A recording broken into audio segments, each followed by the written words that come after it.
Mendel की सफलता के कारण बच्चों मेंडल की सफलता के कारण पढ़ने वाले हैं। तो बच्चों मेंडल की सफलता के कई कारण थे, इनमें से सबसे पहला जो कारण है हम पढ़ने वाले हैं। मेंडल एक समय पर 1 या 2 लक्षणों की ही वंशागति का अध्ययन करते थे।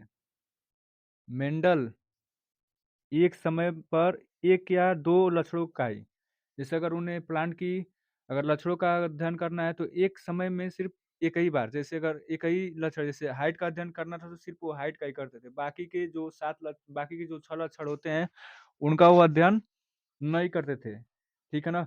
1 या अधिक से अधिक 2 ही लक्षणों का एक समय पर अध्ययन करते थे। अगर वो लंबाई का अध्ययन कर रहे हैं या फिर फूलों के रंग का अध्ययन कर रहे हैं तो बाकी के लक्षणों का वो अध्ययन नहीं करते थे, वे उनकी सफलता का एक कारण है। जबकि उनके पूर्ववर्ती वैज्ञानिक एक समय पर अनेक लक्षणों का अध्ययन करते थे। एक समय पर अनेक लक्षण, जितने भी लक्षण थे, सबका ही अध्ययन कर डालते थे। अब देखो, 1 या 2 लक्षण का अध्ययन अगर हम करेंगे तो उसका पैटर्न समझ में आता है। लेकिन हम सभी लक्षणों का अगर अध्ययन करने जाएँगे तो पैटर्न ही समझ में नहीं आएगा।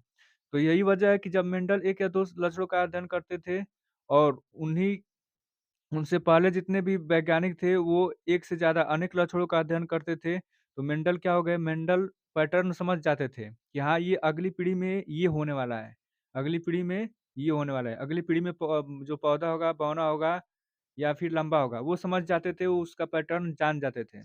लेकिन अन्य जो पूर्ववर्ती वैज्ञानिक थे उस समय पर, वे अनेक लक्षणों का अध्ययन करते थे और वे क्या हो जाते थे, पैटर्न नहीं समझ पाते थे। ठीक है ना? दूसरा जो इनके सफलता का कारण है बच्चों, उद्यान मटर। इन्होंने प्रयोग किस पर किया था? गार्डन पी पर। गार्डन यानी कि उद्यान मटर का चयन, ये सबसे इम्पोर्टेंट एक तरह से माना जाएगा, ठीक है ना? क्योंकि इसका जो मटर का जो लाइफ साइकिल होती है, जीवन चक्र 2 से 3 महीने की होती है। और इसका अगर हम इस पे वंशागति का अध्ययन करेंगे तो बहुत आसान है, क्योंकि ये 2 ही से 3 महीने में क्या होता है, इसकी लाइफ साइकिल कंप्लीट हो जाती है और हमें इसका अध्ययन करना क्या होता है, आसान हो जाता है। लेकिन बच्चों ह्यूमन की अगर बात करेंगे तो ह्यूमन की लाइफ साइकिल यानी कि जो जीवन चक्र है बहुत लंबी है। कोई 85 वर्ष तक जीता है, कोई 100 साल तक भी जी जाता है, ठीक है ना? कोई 40 वर्ष तक जी जाता है। तो इनके जो जीने की कहानी है मानव की, ये इनकी जो लाइफ साइकिल है बहुत लंबी होने की वजह से हम इसका अध्ययन नहीं कर सकते हैं। इस पे अध्ययन करना बहुत मुश्किल है, ठीक है ना? कठिन हो जाता है। अरे कभी-कभी तो क्या होगा, अध्ययन करते-करते वैज्ञानिक की लाइफ साइकिल पूरी हो जाएगी। वैज्ञानिक ही देश दुनिया छोड़कर चला जाएगा। समझ रहे हो? वही दिक्कत है। 85 साल तक अध्ययन करना आसान बात नहीं है। लेकिन हाँ, अगर मटर है, मटर का लाइफ साइकिल 2 से 3 महीने की है। 2 से 3 महीना, फिर अगले 2 से 3 महीना में नई पीढ़ी आएगी, फिर अगले से 2-3 महीने में न नई पीढ़ी आएगी, तो उसका अध्ययन करना बहुत आसान है। लेकिन अगर मानव में बहुत दिक्कतें हैं। अगर मानव का अगर हम लाइफ साइकिल की बात करें तो लंबी होने की वजह से कभी-कभी तो साइंटिस्ट की लाइफ साइकिल पूरी हो जाती है और वो जेनेटिक्स का जो अध्ययन करने चले थे, वो खुद नहीं कर पाते हैं। ठीक है? दूसरा जो इसका उद्यान मटर चयन करने का जो फ़ायदा था, क्या था? मटर के पादप में प्राकृतिक स्वपरागण होता है। उसके एंथर से उसका एंथर उड़कर खुद क्या हो जाता है, अपने ही ओविल में चला जाता है, ठीक है?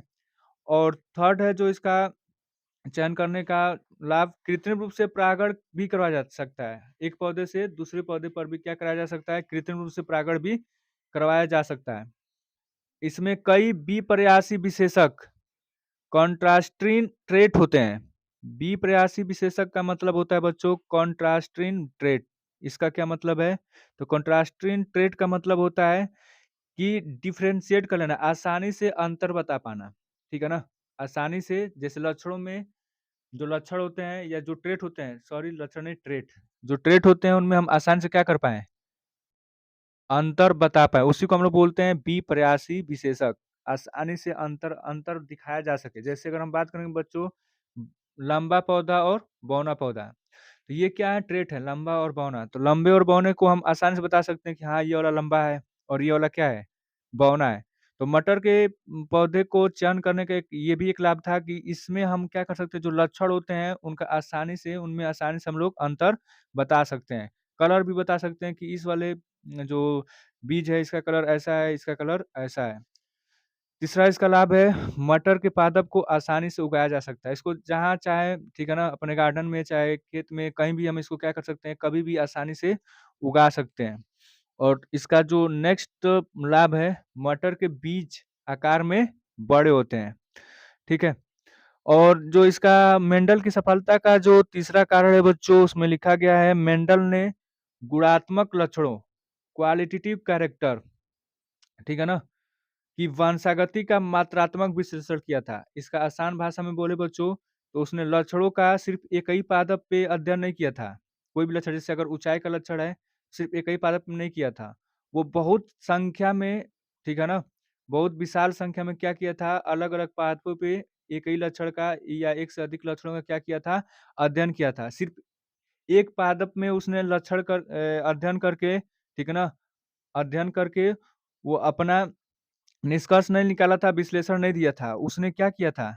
गुणात्मक लक्षणों की वंशागति का मात्रात्मक विश्लेषण किया था। मात्रात्मक मतलब बहुत विशाल संख्या में अध्ययन किया था। 1-2 पौधे पे नहीं, बहुत ज़्यादा से पौधे पर क्या किया था?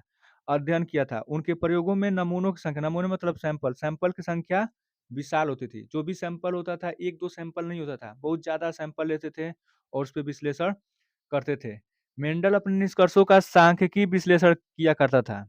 सांख्यिकी विश्लेषण, ठीक है ना? सांख्यिकी हम लोग मैथ में पढ़ते हैं, तो जो कुछ भी होता था उसको वो अपने नोट में क्या करते थे, अच्छे तरीके से उसको नोट करते थे कि ये परिवर्तन हुआ, आज ये हुआ, ठीक है ना? जो कुछ भी करते थे, सैंपल में जो मतलब प्रयोग करते थे, वो सबका, ठीक है ना? वो अपने नोटबुक में नोट करते जाते थे। सांख्यिकी विश्लेषण किया करते थे, ठीक है ना? तो ये है इनके सफलता के कारण।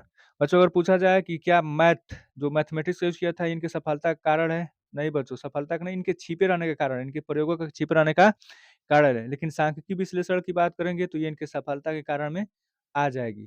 ठीक है? उम्मीद है आपको बातें समझ में आई होंगी। अगर बातें समझ में आई है तो वीडियो को लाइक करें, शेयर करें और चैनल पर नए हैं तो चैनल को सब्सक्राइब भी कर लें। Thank you for watching.